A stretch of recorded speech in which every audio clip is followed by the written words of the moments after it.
On December 10, 1907, a reported 1,000 men, many medical students, marched through London defending the practice of surgery on live animals, vivisection. This demonstration ended in Trafalgar Square when the police charged the rioters on horseback, culminating in a street battle of several hours' duration. Incredibly, all this ire was directed at a small statue of a terrier erected in memory of a dog that had died under inhumane circumstances in 1902. The saga began when a small brown terrier was used in an illegal vivisection by physiologists Edward Starling and William Bayliss at University College London. In the presence of 60 medical students, the inadequately anaesthetized animal was cut open and deprived of the function of its pancreas. Instead of being put down in accordance with the Cruelty to Animals Act, the animal was kept alive, wailing pitifully for weeks until it was used in a further experiment to prove the results of the first on February 3, 1903. Dr. Starling cut the dog open again and inspected the results of the previous experiment, a process that took about 45 minutes. The terrier was then brought into the lecture hall and strapped on its back to an operating table. With its legs and head clamped and its mouth muzzled, the animal endured another incision as it shrugged helplessly against the restraints. The wound was stimulated with electricity in an effort to prove salivary pressure was independent of blood pressure. The experiment was a failure, and a medical student, future Nobel laureate Henry Dale, put the poor dog out of its misery by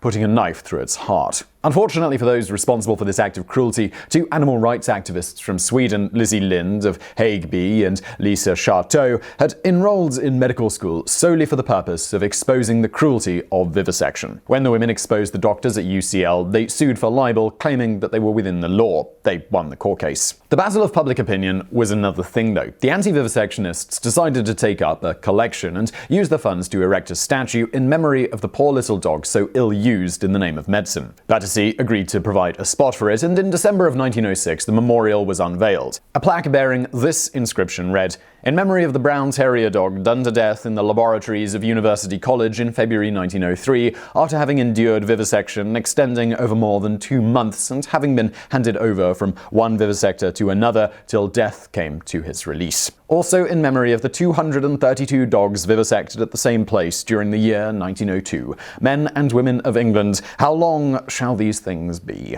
This insult to the doctors really got their knickers in a bit of a twist. When legal efforts to have the statue removed failed, anti-doggers made attempts to destroy it themselves, necessitating 24-hour surveillance to prevent acts of vandalism upon it. Finally, upper-class medical students and doctors were swarming the streets of London with sledgehammers because of a small statue of a little brown dog. So was it really that cut and dry? Well, probably not, considering the political climate of the time. The anti-vivisection lobby had a high overlap with another controversial special interest political group, the women's suffrage movement. Of course, not all anti-vivisectionists were suffragists, but medical students used anti-suffrage sentiment to gain support for their crusade against the brown dog statue. In the end, most of the anti-dog and medical students were men, while the majority of the anti-vivisectionists were women. The statue was ultimately removed on March 10, 1910, due to all the controversy and the mounting police cost to protect it from constant attempts to destroy and deface it. Removing the statue in turn gave rise to protests by people wanting the statue put back. But after it was completely destroyed, those protests died down. A new version of the statue was later put up on December 12, 1985, funded by the National Anti-Vivisection Society and the British Union for the Abolition of Vivisection. It was briefly removed in 1992, but relocated to a more secluded location in 1994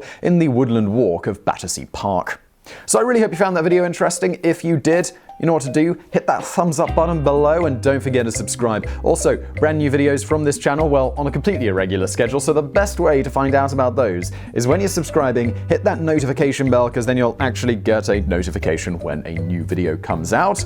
And as always, thank you for watching.